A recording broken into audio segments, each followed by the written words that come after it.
दोस्तों, इस समय चीन पूरी तरह से बौखलाया हुआ है और कहते हैं कि जब आदमी बौखला जाता है, गुस्से में होता है, तो उसको क्या करना है क्या नहीं करना है वो समझ में नहीं आता है। रिसेंटली चाइना ने अपने ICBM इस मिसाइल का परीक्षण किया हुआ है, inter continental ballistic missile DF-41 का उसने परीक्षण किया हुआ है। तो ये चाइना ने किसको काउंटर करने के लिए और किसको चेतावनी देने के लिए परीक्षण किया हुआ है, क्योंकि इस मिसाइल की रेंज 12,000 किलोमीटर प्लस बताई जा रही है। उसी के बारे में हम डिटेल जानकारी लेते हैं, लेकिन उससे पहले आपने हमारा चैनल ट्रांसमीडिया फोरम लाइक और सब्सक्राइब नहीं किया है तो आपसे विनती है आप हमारा चैनल ट्रांसमीडिया फोरम तुरंत ही लाइक और सब्सक्राइब कर दीजिए। DF-41 ये जो चाइना की मिसाइल है, इसको चाइना फायर करता है और ये मिसाइल जापान के एरोस्पेस से होते हुए, पैसिफिक ओशियन से होते हुए, उसके रास्ते में जो 2-3 छोटे कंट्री आते हैं, सोलोमन आइलैंड हुआ, तुवालू आइलैंड हुआ, पश्चिम सीमाओ आइलैंड हुआ, फिजी, न्यू हेब्रिडीज, ये छोटे छोटे जो देश आते हैं उनके ऊपर से फ्लाई करते हुए ऑस्ट्रेलिया के पास जाके गिरती है। बहुत सारे देशों ने क्लेम किया है कि उनको इस परीक्षण के बारे में कुछ बताया नहीं गया था, लेकिन चाइना की तरफ से बताया जा रहा है कि उन्होंने ऑलरेडी इन कंट्रीज़ को इन्फॉर्म करके रखा था। लेकिन ये जो मिसाइल दागी गई है, ये किस ट्रैजेक्टरी से जाने वाली है, किस रास्ते से गुजरने वाली है, ये इन देशों को बताया नहीं गया था। ऐसा जिन देशों के ऊपर से मिसाइल गुजरी है उन्होंने क्लेम किया हुआ है। अब इस मिसाइल के बारे में थोड़ा सा जान लीजिए। आखिरी बार इस मिसाइल का परीक्षण मई 2080 में हुआ था। उसके बाद इस मिसाइल का परीक्षण नहीं किया गया है, क्योंकि आपको पता है चाइना उसके बाद इकोनॉमिकल रिफॉर्म पर करने लगा था। इकोनॉमिकल अपनी ग्रोथ पर उसने अपनी स्ट्रेटेजी जो है उसको फोकस किया था।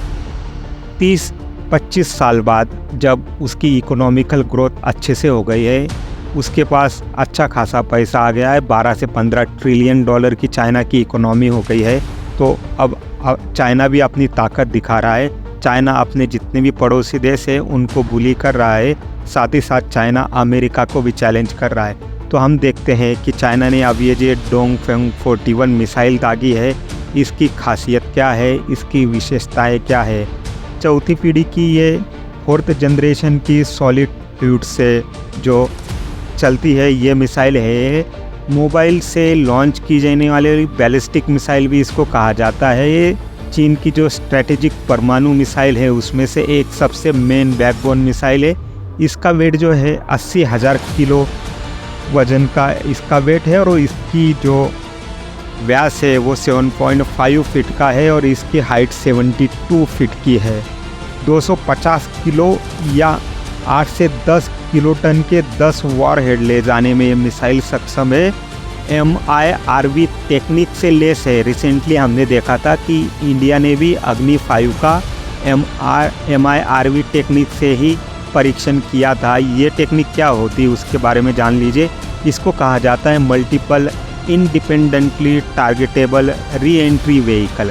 मतलब इसमें एक ही मिसाइल के अंदर आपको फोटो पर शो हो रहा होगा, डिफरेंट वॉरहेड लगे होते हैं। जब मिसाइल लोकेशन पर दागी जाती है तो मिसाइल वायुमंडल से ऊपर जाती है और टारगेटेड लोकेशन के पास जब पहुंचती है तब उस मिसाइल में जितने भी वॉरहेड लगे होते हैं वो वहां पर बाहर निकलते हैं और उनको जो टारगेट दिया होता है उस टारगेट की ओर वॉरहेड बढ़ना आगे चालू कर देते हैं। एक ही मिसाइल से आप 8 से 10 सिटीज़ को या 8 से 10 टारगेट को निशाना कर सकते हो। MRV टेक्निक को यही कहा जाता है। ये बहुत ही उन्नत टेक्निक है, गिने चुने देशों के पास ही ये टेक्निक अवेलेबल है। अब भी चाइना ने भी इसका सफल परीक्षण कर लिया है। मिसाइल 12,000 प्लस किलोमीटर की रेंज वाली है और इसका जो स्पीड है 31,000 किलोमीटर पर आवर की स्पीड से, मतलब ये मिसाइल बहुत ही ज़्यादा स्पीड से रफ्तार करती है। रडार की रेंज में भी आने से पहले ये मिसाइल जो है वो अपने डेस्टिनेशन पर जाके धमाका करने में कैपेबल है। अब ये चाइना इतना सख्ताया हुआ क्यों है, इतना परेशान क्यों है, इसके बारे में भी थोड़ा सा जान लेते हैं। लेकिन सबसे पहले आपने हमारा चैनल ट्रांसमीडिया फोरम लाइक और सब्सक्राइब नहीं किया है तो आपसे रिक्वेस्ट है आप हमारा चैनल ट्रांसमीडिया फोरम लाइक और सब्सक्राइब कीजिए। रिसेंटली क्वाड देशों की बैठक होती है जिसमें अमेरिका, भारत, जापान और ऑस्ट्रेलिया शामिल होते हैं। और ये क्वाड देश जैसा आपको पता होगा कि चाइना को काउंटर करने के लिए बनाया गया एक समिट है जहाँ पर चाइना टारगेट पर रहता है इन चारों देशों की। फिलहाल ये जो क्वाड समिट हुई है उसमें चाइना के अगेंस्ट कोई भी मिलिट्री ऑपरेशन या चाइना के अगेंस्ट कोई ऐसा डायरेक्टली रेफरेंस दे के थ्रेट नहीं क्रिएट किया गया है। खाली इतना बोला गया है कि इंडो पैसिफिक में जितने भी बिजनेस हो रहे हैं, जितने भी वेसल्स वगैरह जा रहे हैं या जितने भी फिशिंग की वेसल्स वगैरह ऑपरेट हो रही हैं उनको सिक्योरिटी प्रोवाइड की जाएगी, उनको मॉनिटर किया जाएगा, क्योंकि चाइना जो है इंडो पैसिफिक में एक चैलेंज क्रिएट कर रहा है।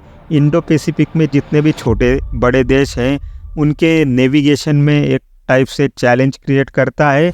खासकर फिलीपींस के लेके बहुत ही ज़्यादा चाइना आक्रामक रहता है।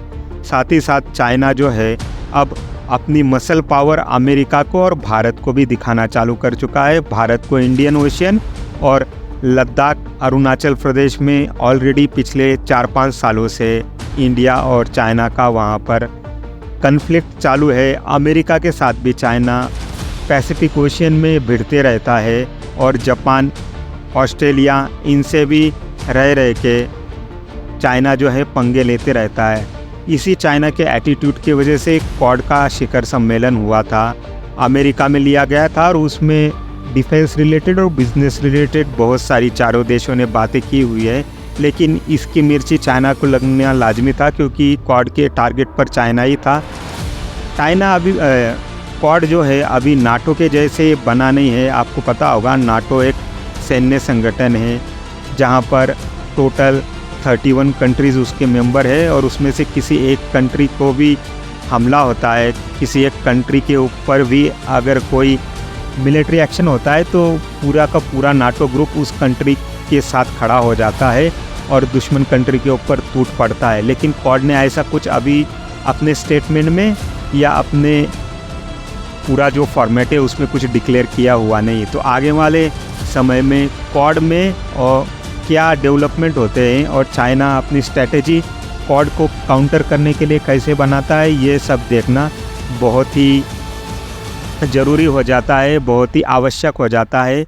फ्यूचर में क्या डेवलपमेंट होती है मैं आपके साथ शेयर करूंगा। आप हमारा चैनल ट्रांसमीडिया फोरम लाइक और सब्सक्राइब कीजिए ताकि हम जब भी वीडियो अपलोड करें आपको तुरंत ही अपडेटेड वीडियो मिल जाए। Thank you very much.